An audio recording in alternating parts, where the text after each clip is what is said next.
listening to The Gender Rebels. I'm Kathleen, a cis woman and ally. And I'm Faith, a trans woman. Gender Rebels is a question and answer podcast that explores life outside the gender binary. A big thanks to our Patreon supporters. If you'd like to support the show, go to patreon.com/genderrebels. Hey, Faith, I got a question. Sure, what's your question? We have an awesome special guest today. Who is it? We do.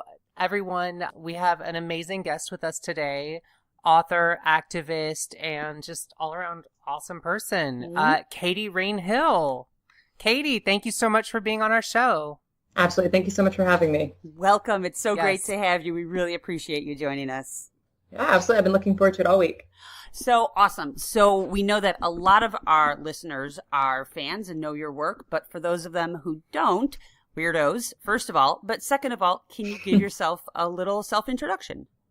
Yeah, sure. So I was born into a very religious and military-centered family. I'm transgender, male to female.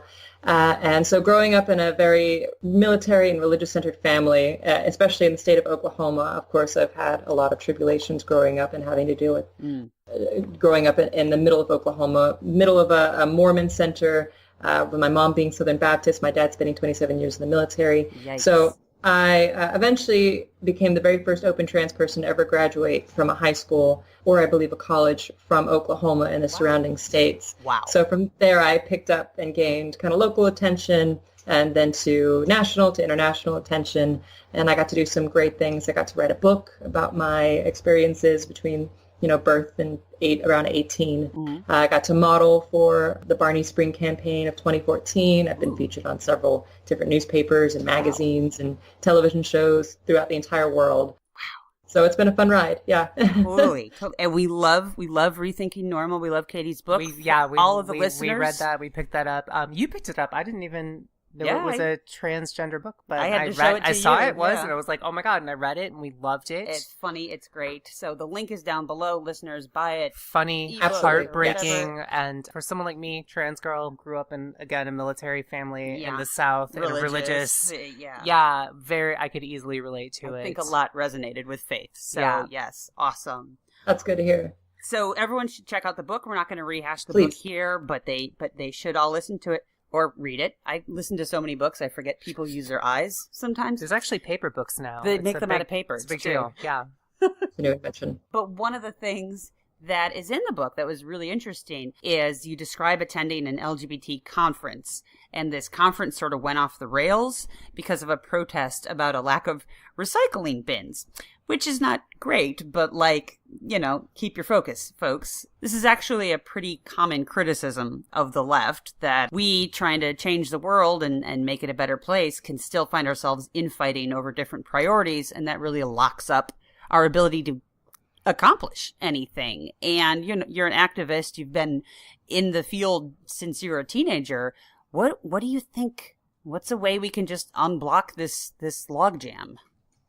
Yeah, right after that happened at the conference, I had to sit down with the youth organizer, the organizer that I went with. His name was Toby, a fantastic person. But he sat me down, and I was crying. I was obviously very upset. And he sat me down and he said, Katie, I know it seems chaotic, that, it just seems like everybody's going in different directions. But here at places like this, at this conference, this is how we figure things out. This is how we move forward, is by people coming together and arguing and bashing heads. And I didn't really fully understand what he was saying, but now that I've kind of grown up, I understand that, you only really get true results when you have to make compromises, and when people realize that they can't get everything that they want, and they have to work with the opposition, they have to work with the people that they don't always agree with. And once you do that, you can really round off what you're trying to get at. I also don't think it's fair for us to expect groups to have unanimous voices, like the civil rights movement, and even with the most recent, passing of gay marriage. That wasn't everybody's main objective, getting gay marriage passed. A lot of people were trying to get, adoption set up. A lot of people were trying to get marriage. A lot of people were just trying to make it through life, without having to feel obligated to be on a particular path or speaking a particular way. So, there's a lot of dilemmas with this, where people are trying to speak over one another. But in a way, I think it's beneficial in the sense that we're covering all our ground. But you're right. I believe that there is fundamentally some kind of disadvantage, because we don't have a unanimous voice. There's not a leader in this community. There's not one person speaking out for everybody. It's a million. You can have a million people, or you could have 10 people in a room, and they're all going to have 16 different opinions and 20 different ideas of how to do something one particular way. And it can be counterintuitive, but I think if you had those people sit down long enough, they would eventually be able to come to one or two really solid conclusions that would be incorporative of all different ideas and would be able to address all of the problems that each person would have with that particular idea. So, I don't really have a solution to it, but all I can pretty much say is we should be understanding to the people who we are opposed to. That person in the room who was upset about the recycling bin, it was counterintuitive to the workshop. We didn't get anything done because that person was so passionate about there being a recycling bin in this place. But simultaneously, I'm pretty sure, hopefully from then on, they kept a recycling bin in that room. But then where's the composting bin? Right. Seriously. Right. Nothing happened. And so, so nothing can go forward. It's kind of counterintuitive, but at the same time, it at least is how change gets solved. I bet from now on, they probably have recycling bins in this room so they improve themselves a little bit, and now they can get stuff done. And now they can clear their minds and continue on that particular path. So I don't really have a solution to it. All I can say is if you're out there and you're doing activism, one of the most essential things is to pay attention to your opposition and to pay attention what people are saying, even if it's in direct contradiction to what you're saying and what you believe in and what you're trying to get at, because they could have little gems in there, little pieces that could better your argument, or that could, at least in a little way, help round out the problems of your solutions and how you want to go about things. Or fundamentally, they could just be absolutely wrong, but you at least need to find a way to address that and find a way to explain to that person why they're wrong for doing that. And you're not going to get at that if you're just yelling at them or telling them they're wrong. You have to listen to them. You have to understand where they're coming from. You gotta listen. Progress is messy. There is no easy way forward in a lot of cases, but you're right. You've got to listen to the people who are on your side, because those are the ones who are going to help you affect change. And even if you go in with 10 goals and you only come out with 2 because everyone's fighting too much, all right, work on those 2. Yeah. Right. Yeah. And even, like I said, even if there are people who directly disagree with you, who, you think that you would never get along in a million years, if you really pay attention to what they're saying, one, you can kind of get a better understanding of how you can prove them wrong or how you can argue with them instead of just shouting over them and telling them to sit down and shut up. It's essential to listen to what they're trying to say, and it's essential to listen to their reasoning and what's going on with them. To that lady or to that person who was shouting that they want a recycling bin, at that initial moment, my snap reaction was, this person's crazy. They need to sit down. I'm trying to pay attention to this person who's doing their workshop. They put a lot of effort into this. I don't care about your problems. And that's very tempting for a lot of people. I think that probably most people's reaction is they want to focus on what's at hand and not diverge from something. But it was very important to this person. To the point where they could not let the workshop go any further until a recycling bin was there. And it came to a point where 45 minutes was wasted and there was nothing that we could do about it. The person couldn't just keep talking because this person was almost being irate. And I'm surprised I didn't call somebody in to escort them out or something. Yeah. People were standing up and they were yelling, like, sit down, be quiet. And it just seems counterintuitive. But like I said, it at least was a good story, a good example of your point, is that we always conflict with each other. And like I said, from now on, I hope that they put recycling bins in all of their workshops. So at least you can avoid that problem from now on, and you can focus on the matter at hand. And I think that's a good example of what we should do for all of our issues in any context. I almost hate to say it, but that loudmouth who was insisting on bins, they got stuff done. Like, that's right. Sometimes you need a loudmouth who can just hassle the governor or whoever until they can't stand it anymore. It's really obnoxious, but it does get stuff done. Yeah. Sometimes you have to act a fool to get results, and sometimes you have to submit to people who, I don't want to say submit to people who are unreasonable, but after a while they looked at that person and said, is it really too big of an issue to get a recycling bin in here? I guess not. Exactly. It's not going to kill us. It's not going to cause the collapse of society if we do this. And for one, it betters it overall. Having a recycling bin in the room, it's nothing important, but it helps. Now people know where to put their water cups, I guess. Sure. And it's a little bit helpful. So, yeah, I think that's it wasn't worth the derailment of the discussion, but fine. No, Get the goddamn bin. Fine. Right, exactly. Exactly. All right. Very cool. Yeah. So you actually transitioned when you were quite young, right? Oh, yeah. Well, yeah, it depends on quite young. 15, I would say. It's 15. Pretty young. That's younger than me, certainly. Right.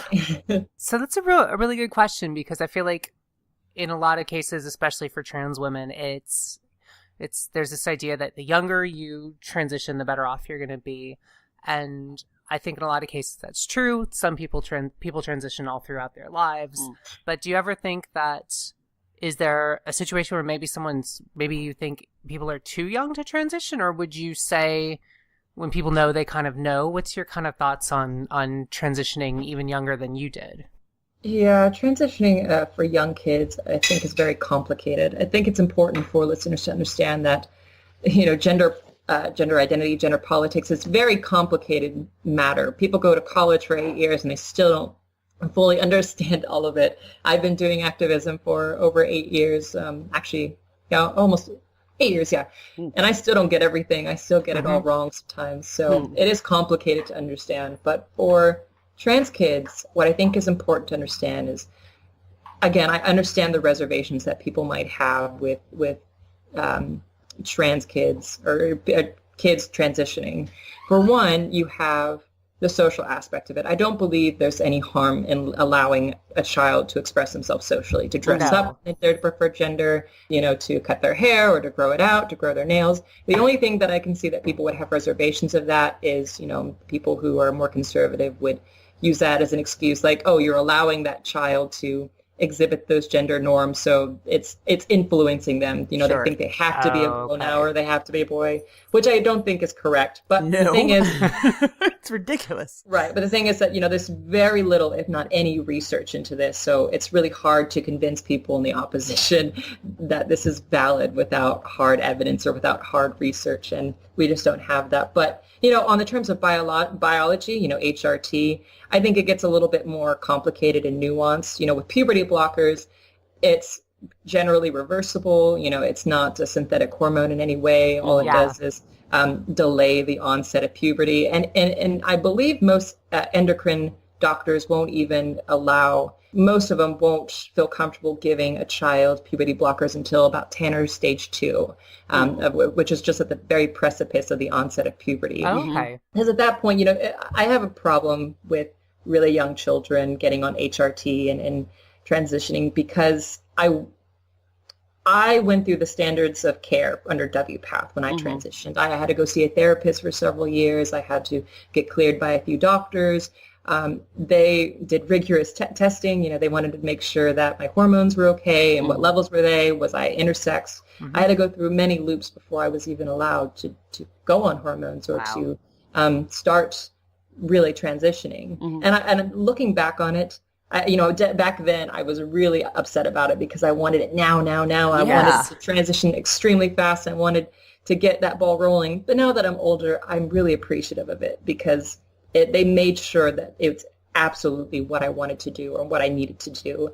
They weren't inside my head. I'm trying to convince these other doctors and these psychologists that this is real for me, that this is life or death for me. Yes. And I'm glad I went under those standards of care, because not only did it validate it for them, the people who were trying to help me and make this path as easy as possible, but it was very validating for myself as well. I grew up and I thought I was crazy half the time because I had these strange feelings. Yeah. But because I followed those standards of care, it was very affirming to have professionals tell me, this is what's going on, this is what's happening, and this is what we're going to do for it. And, like a 5-year-old, a 6-year-old, I knew very well at that age that something was different about me. I couldn't put my finger on it, but I knew very well that something was different.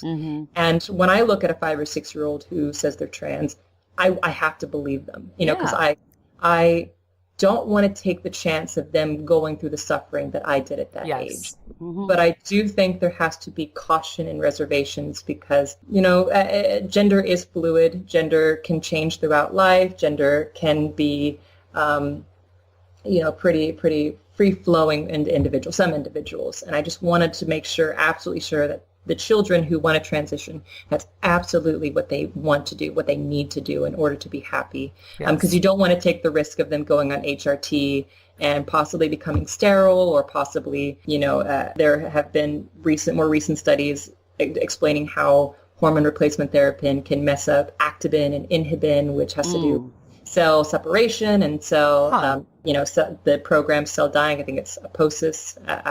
Apoptosis, yeah. Apoptosis, yeah. So, it kind of affects those things. And we don't, like I said, there's not a lot of research into how hormone replacement therapy affects these things. Mm-hmm. So we have to be cautionary. I think we should definitely believe these kids who come out and say that they're trans. I believe they should be fully allowed to socially transition, put them on puberty blockers on 10 or stage 1 or 2. And so they can identify themselves, so they can play around with their identity, put them through the standards of care of WPATH, make sure that they're consistent, and persistent with their needs to be trans or to transition. And then when they feel like they're ready, or when their parents feel like they're ready, and when their doctors, of course, feel like they're ready, let them progress into HRT, let them go on hormones and continue from there. Because I feel like if you do it in that order, you have a far smaller chance of those children regretting it or having any medical problems in the future. Yes. And above that, I think it's a good way to convince the opposition that this is valid. It's a lot easier to show that this is a real thing if you have doctors signing off on it, and we're not pushing these kids super fast. We're going through a system and order that this is what we're going to do at this age, this is what we're going to do at this age. We're going to evaluate them individually as they grow up.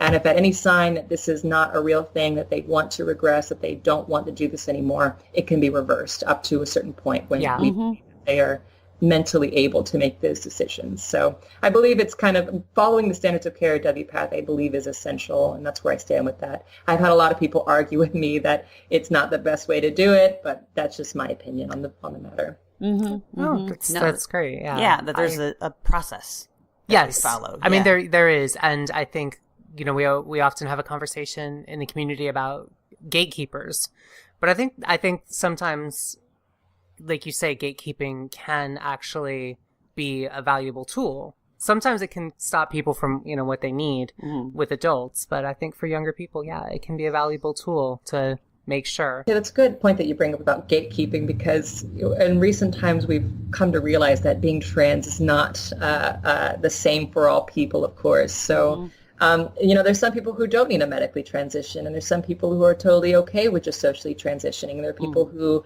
just want to do hormone therapy and they don't want to do the sexual reassignment therapy. And, it's a huge spectrum, and it's very hard to, the way I've always said it is, we're at this point in the movement where we have a spectrum now. We have almost an infinite supply of identities and people on biological spectrums, identity spectrums, and we're trying to introduce that in a binary society, a society that's for the longest time only really acknowledged and understood what it means to be female and male. And it's hard. It's hard to convince people that the validity of it, the necessity of these procedures and medicines, and to take care of trans people, because they don't understand it. And a lot of times it'll cause backlash. It has caused backlash. Oh, yeah. So it's difficult because we don't want to be gatekeepers. We don't want to say you have to follow these procedures. You have to follow this very strict, set of criteria to be considered trans or to go through the process. But at the same time,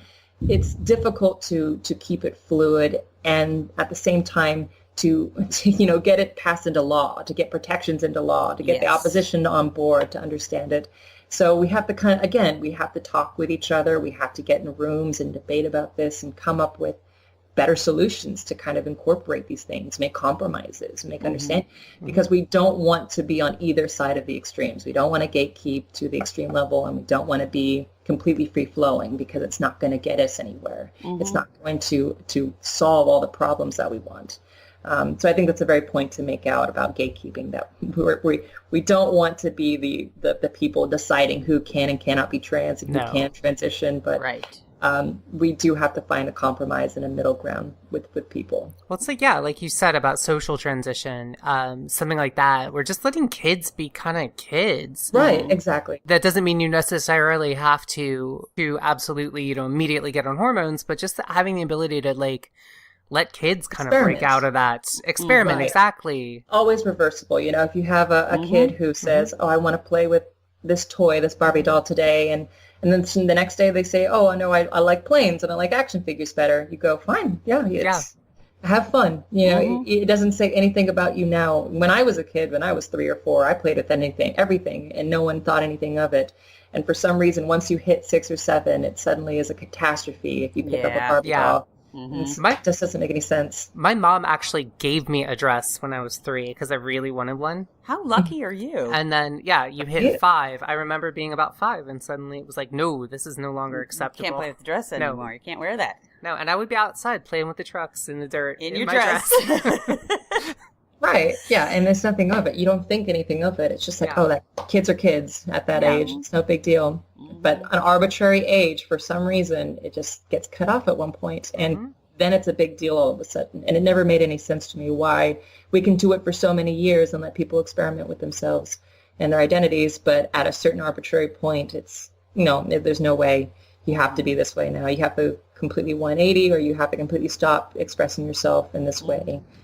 You're supposed to do this. You have to do this. Yeah. Nonsense. More freedom for more people. That's what I'm all about. Yeah. Amen. Yeah, absolutely. And like you say about the opposition and the value of having the WPATH procedures in place and letting them know that there's actually scientific expertise there, I'm hoping that if that's this set process, then they recognize that, okay, this is something I could maybe be a little more relaxed on. Maybe little Stevie can keep wearing the dress until he's 9, or if it happens to turn out that he is a woman, then we'll deal with that then with experts. Right. It might just sort of minimize the whole huge, scary thing for them. But then it's also getting access to the experts. You need to make sure that kids do have this access. That's true. Yeah, and also, money is a big part of that. And, getting professionals involved, you start running into the issues of gatekeeping once again for economic values. Some people can't afford to get professionals involved. And then what do you do then? Yeah.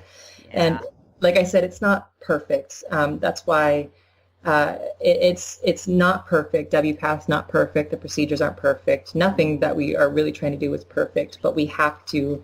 A little bit is better than nothing at all. And for like the idea with the bathroom problem, I hate it when people bring it up and they say, oh, these pedophiles trying to come in and touch my daughters. I say, well, if you think about it, let's say, for example, the WPATH thing was a standard.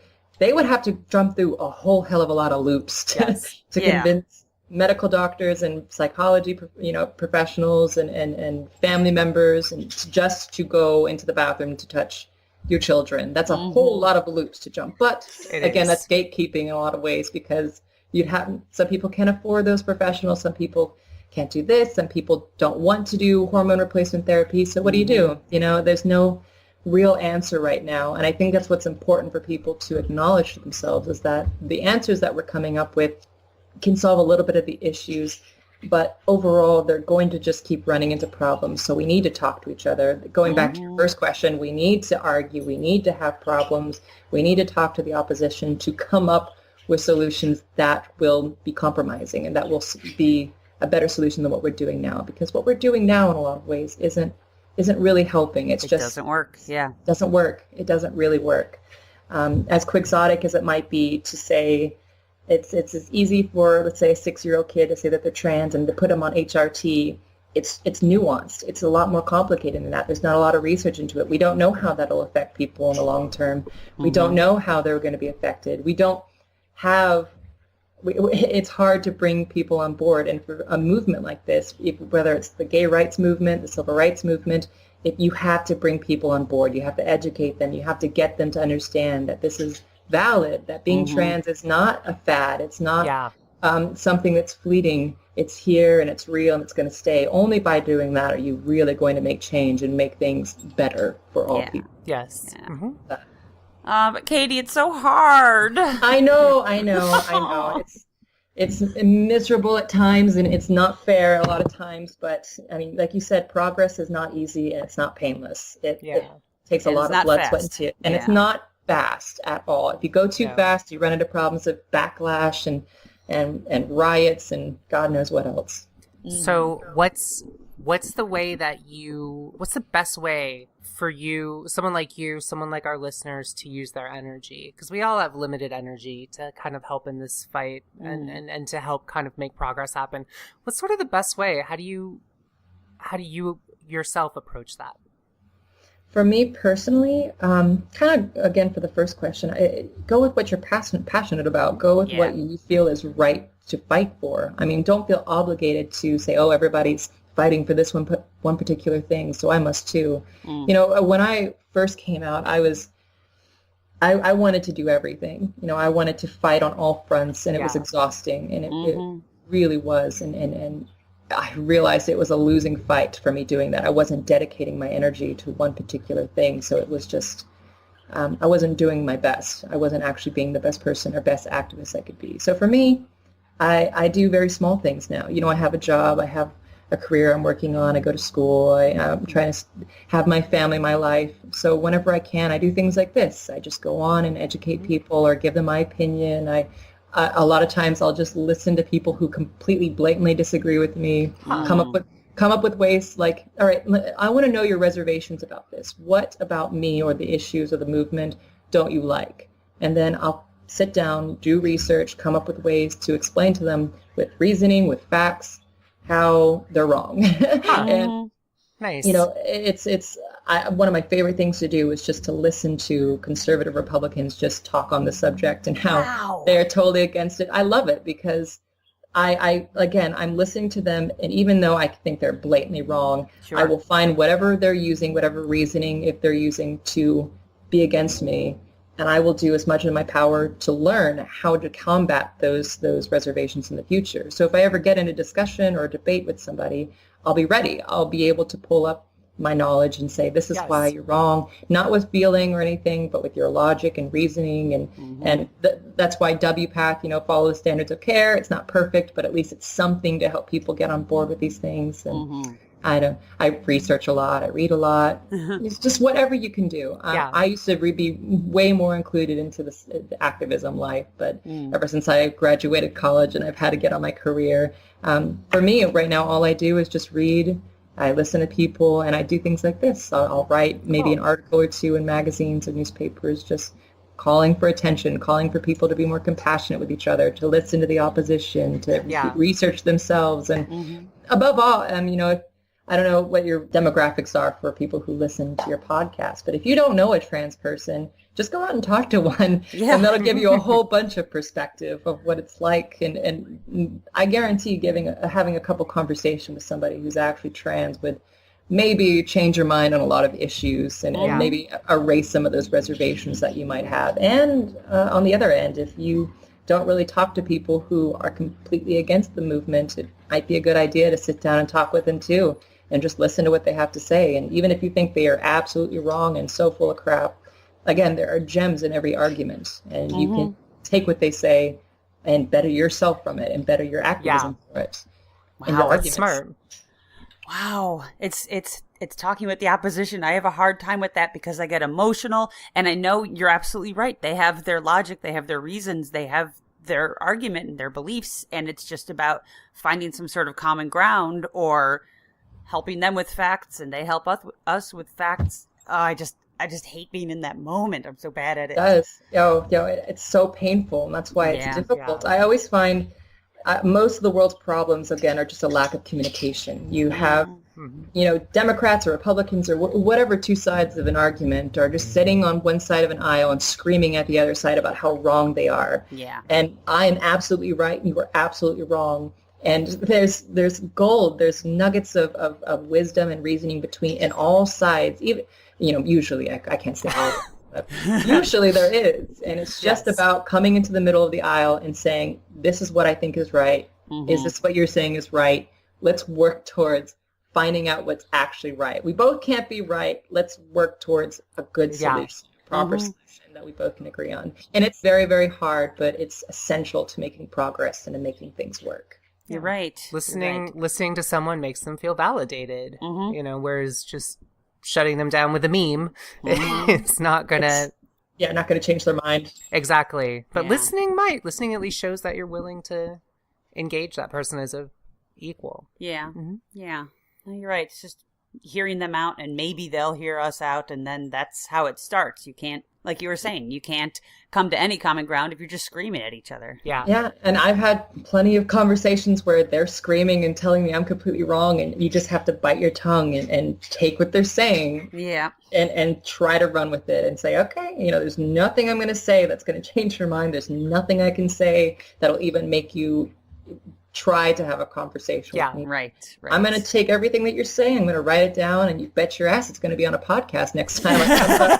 I'll take what you're saying, and I'll roll with it, and it'll better me and my arguments. So, whatever you do you. If you want to yell, you yell, but I'm going to do something with our conversations. And at the very least, they came away from that thinking that you listened to them. At the minimum, I guess. Baby steps. Baby steps, exactly. Yeah. All right. Wow, this is really good stuff. Wow, because this is, with the election, it turned me into an activist, and it's been hard to figure out where to put your energy, because I can't go to every march and I can't donate every penny. I picked one Republican district in New York City, and I'm getting that congressman out of office. You're gonna turn it blue. That's my one thing. I had to focus on one thing. Exactly. Yeah, you have to fight on all fronts, but you don't commit your whole force. You fight for what you're passionate about, and even if you feel like you're totally outnumbered and you have no chance at it, it doesn't mean it's not a battle worth fighting for. Yeah, exactly. Exactly. Wow, really, really well put. Yeah. Yes. So in the book, you discuss how both of your parents weren't quite enthused about your transition. To put it lightly. Yeah. But they came around over time. So how can a trans person in a similar situation navigate that? Do you have advice for someone like that? I really wish that there was a handbook for transitioning. We should write one. Yes, we should. Kate Bornstein actually did have something. She's like a workbook or something. Yeah, she does. But everybody's transition is so different, and their family dynamics are so different, friend dynamics are so different. The way it happened for me was, I had a Southern Baptist mom, I had a Mormon father, 27 years in the military, very religious. I was just, even before I came out, people who even thought I was gay, because I was very feminine, a very feminine boy, I was pushed, shoved, kicked around, spat on, and made fun of pretty much every day of my middle school and high school years. And for me, the only thing that kept me alive after I came out was my mother. She was there for me from the very beginning. My Southern Baptist, conservative, Republican mother who voted for Trump. She sat, I know, she sat there next to me, and she said, I would much rather have you as a living daughter than a dead son. Because she recognized, she just by looking at me could tell I could not hold out any longer. Yeah. She's like, I am committed to God, and I believe in what I believe in, but I cannot believe that this is fair. She was like, I will sell my soul to the devil just to see you smile again. And that is the Christian thing to do. That is the Christian thing to say is, I will commit myself. I will commit my life to protecting you and making you happy. That's what a mother's supposed to do. And that was my dynamic. The rest of my family wasn't for it. My father completely outcasted me. My friends left me a lot of times. But because my mother was there, because she was so dedicated to me and being there for me, it got me through it all. And above all else, it turned me into the shy, scared little boy into the woman that I am today. And I'm very proud of who I am. So I wish I could give advice. I wish I had a handbook that I could say, if you do this, follow this formula, it will work out just fine for you. But really, I think it's all about support. Every time I talk to somebody, I say, life for every person on this planet is a bitch. It is not fun a lot of times. It can be hard. And nobody, I don't care who you are, you could be the strongest, toughest man in the world, can get through life on their own. Nobody. Yeah. No, I don't care who you are. Sometime in your life, you're going to get your teeth kicked in, and you're going to need somebody there for you. So one person, the people who are listening, it literally, one person can mean the difference between life and death. My mother was my one person. Wow. If she was not there for me, I would have fallen, and there's no way I would have come back up. So if you're listening, being there, supporting somebody who is going through these experiences, who's just starting off, can literally mean the difference between life and death. And if you're somebody who's struggling with finding that support, just grab onto it wherever you can. Get a good friend support group, or go to your local center or GSA or whatever it is, and have somebody listening to you. It's essential to have somebody there who cares about you, who wants to listen to you, who wants to help you with your transition, who's there when things get bad. If you have at least one person, I genuinely believe it increases your chances of being happy and making it through your transition astronomically by astounding numbers. I don't have statistics, of course, but just from personal experience. Yes. I always tell people, I don't sugarcoat things. When you transition, you will lose people. You will lose friends. You may lose family. There will be people in this world who will not care about you and will think that you are gross and who will think that you are demonic or whatever have you. That is not something I will shy away from you. That is a fact of what's going to happen. And maybe not always. After you get confident in yourself and you become an adult and, you go about your life. And as the times change, you never know. But if you do this, it will be hard. You will have nights where you will cry and you will sweat and you might pray and it will be tough. And I need you to understand that. And I've had so many people who say, I know that and I don't care. I need to do this. This is for me. Wow. And I said, well, you already have the strength then. I've always told people, once you hit that rock bottom and once you feel like that you can't take enough of it, you will do anything in your power to get up and to keep going. You'll do everything in your power to excel from that point. There's only one way to go, and that's up. Yeah. It makes it astronomically easier if you have a family member or even a friend, somebody, a teacher, a counselor, anybody there for you. Even though it might not seem like enough, I promise you it's a lot better than just being on your own. And I got extremely lucky. I had a great mother, and I lost several friends. I had my family outcasted me, but it wasn't as painful as I thought it was going to be. I recognize that if those people don't need me in their life, I don't need them in my life. Right. That there's no point in me keeping these people around if they don't want me around. My mother, though, she loved me so much that she pretty much left behind her family, left behind her religion, left behind her beliefs, her fundamental beliefs. Yeah. For me. And that's wow. Shout out to Mrs. Hill. That's right. Wow. Yeah. I was lucky for that. And I know a lot of people don't have that and they may never have that. But I genuinely, wholeheartedly believe that with some support, you can make it. And as long as you have the strength to go on and you find that inner courage and you listen to yourself and you trust yourself and never doubt for a second that this is for you and nobody else, then you can get through it. You can survive and you can flourish. If you live, you can play your cards right. Yeah, definitely. Wow. Yeah. That's beautiful. That's absolutely beautiful. You're absolutely right. I had you, so. Yay! Yeah. But, just that one person who's there to say, you are the right one here. You are not crazy. This is a normal thing, and I love you no matter what. Yeah. And yeah, like you're saying, if that's not your mom or your sister or your dad, then a friend or a counselor or a teacher or...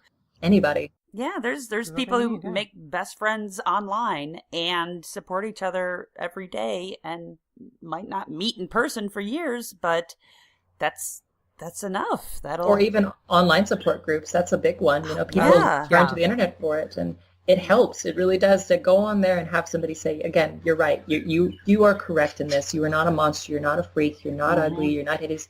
This is for you, and you're doing a good job.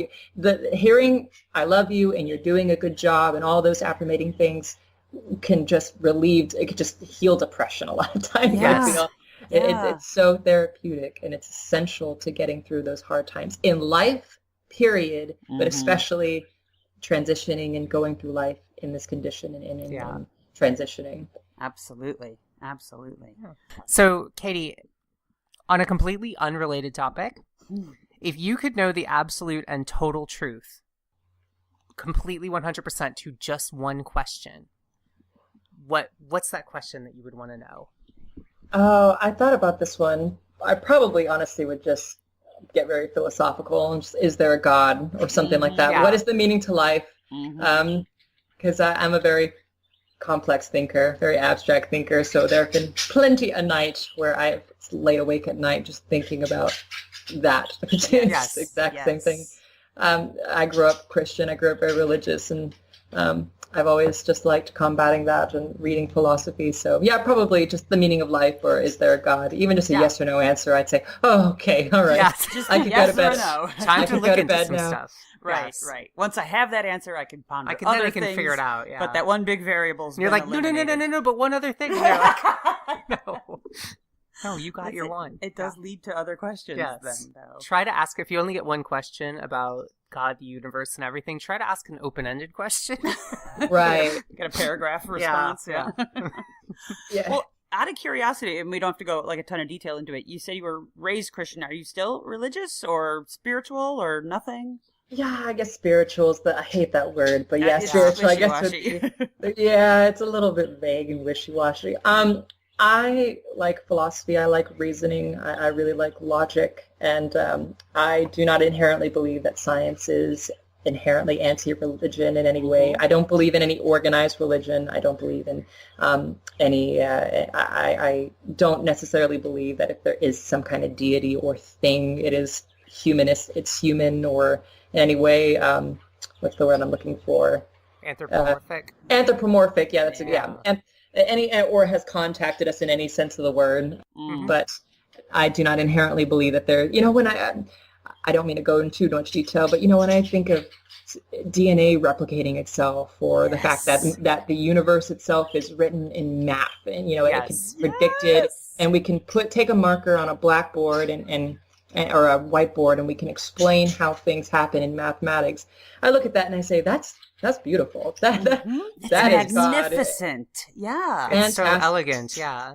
And it doesn't necessarily mean that there's a watchmaker in any way, but that, hands down, that is beautiful. But we can still enjoy the watch even without a watchmaker. Exactly. Yes. Yeah. Exactly.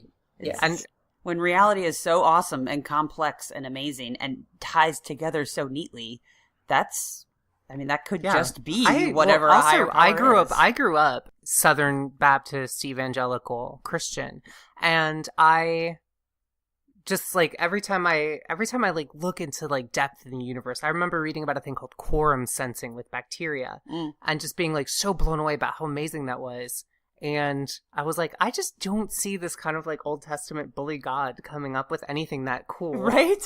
So even if I do believe that there would be a possibility of some sort of higher power. To me, that higher power would not be so, like you say, anthropomorphic. And if the higher power had done it, I bet protein conformation would have been mentioned somewhere in the Bible, and it's not there at all. No. And that's the coolest thing there is. Exactly, yeah.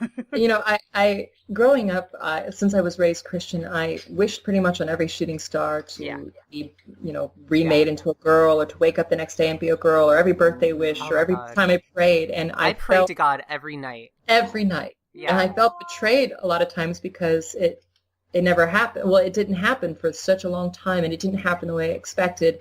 And I kind of, one day I woke up and I looked at myself in the mirror, and I had come through this journey and become the person that I am. And I couldn't help but think those prayers, those wishes, maybe they weren't directly answered, but they had been answered. Whether I did that or deity or whatever have you, cosmic energy, whatever the hell it is, it happened.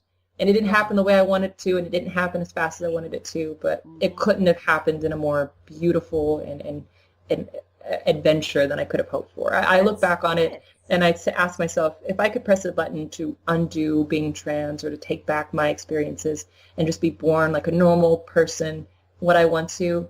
And I honestly would say probably not, because I'm very glad of the person that I've become. Yeah. I'm very glad of how I've grown attached with my family, and how it's brought me together with them and my friends, and how I've come to identify myself and the things that I value. And none of that would have been possible if I was born or lived a different life. And I'm very thankful for those things. Wow. That's beautiful. That whole thing, that struggle, that was your journey. That is what made you. Yeah. Yeah. Wow. Well, awesome. Do we want to...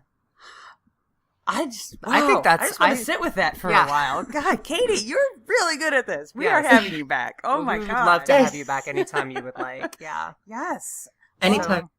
I guess I'm trying to think. I think I want to end it on that. Let's that was just perfect. Up on that. Yeah. Every time you talk, it's perfect, and I want to end it on that. And then you make it better. Well, thank you so much. Are you still writing? Please tell us you're still writing, because you've got these amazing ideas. Yes, I want to kind of get away for at least a little bit from nonfiction. Or wait, yeah, nonfiction. I wanted to focus more on fantasy and sci-fi because I love fantasy sci-fi. Yeah.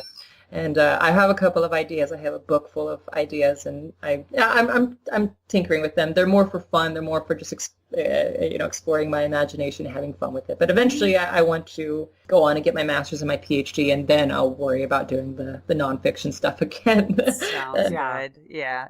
Because I will read every book you write. Honestly, Yes. I love sci-fi, so boom. Yeah, and faithful buy and those there, books. boom, we got it. You're covered. You at least got 2 people buying your books. So That's right. I'm working right now on an urban fantasy, so cool. we'll let you know. Awesome. Very exciting. All right. Well, this has been so fun. I hope we can have you back again. But thank you so much for giving us a chunk of your Saturday. This has been so beautiful and so wonderful talking to you, and we really appreciate you taking the time to be on the show. Yeah. Yes, thank you guys so much. I had a lot of fun. Let me back. Come call me at any time. I'll come back. I promise. Oh, you can count on it. We will be Yeah. in touch. All right. And to all of our listeners, thank you guys so much for listening. We will talk to you next time. All right. Bye, Bye, everyone. everybody. Bye. Everyone. Bye.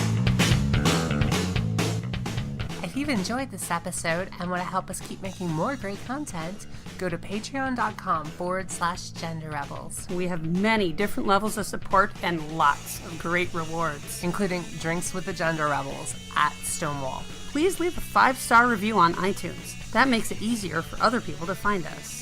And send your questions to questions@genderrebels.com or find us on Twitter @TheGenderRebels. Music for The Gender Rebels is by Jasper the Colossal. Follow the link down below or download them on iTunes today. And for all our episodes, visit genderrebels.com. The Gender Rebels is a Come Back Sync production, copyright 2018. All rights reserved. And to all you gender rebels out there, keep rebelling. Bye. Bye.